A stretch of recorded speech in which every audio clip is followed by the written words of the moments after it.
동해안에 새로 들어선 발전소들이 송전망 부족으로 인해 가동 중단 처지에 놓여 있다는 보도를 어제 전해드렸습니다.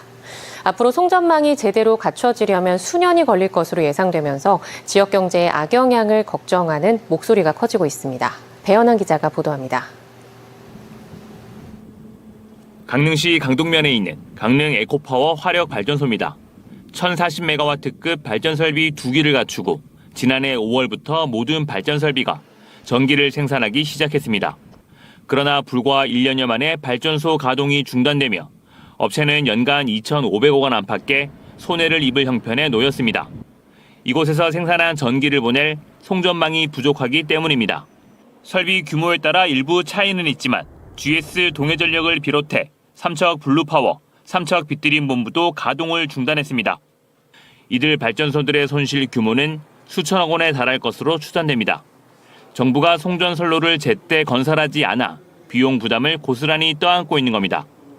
발전소 가동 중단으로 인한 용량 정상금 등의 명목으로 일부 비용이 보존되기는 하지만 사태가 장기화되면 버티기 힘들다고 하소연합니다.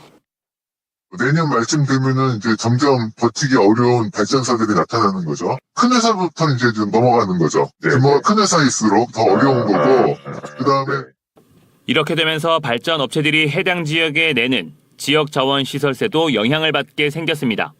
지난해 삼척 블루파워를 제외한 동해안 지역 발전 업체가 강릉과 동해 삼척에 낸 지역 자원 시설세 규모는 146억 원입니다.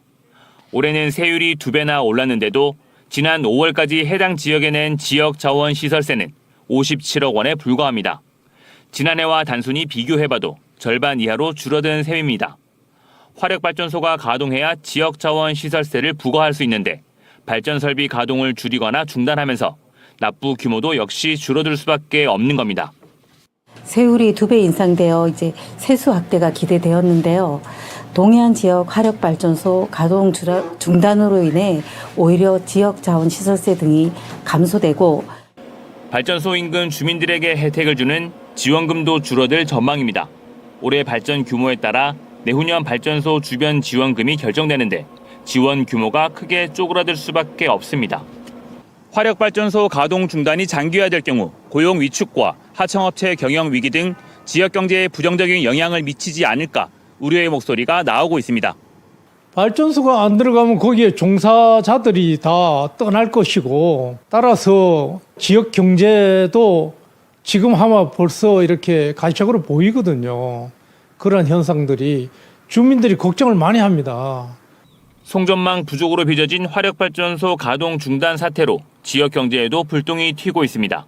MBC 뉴스 배현환입니다.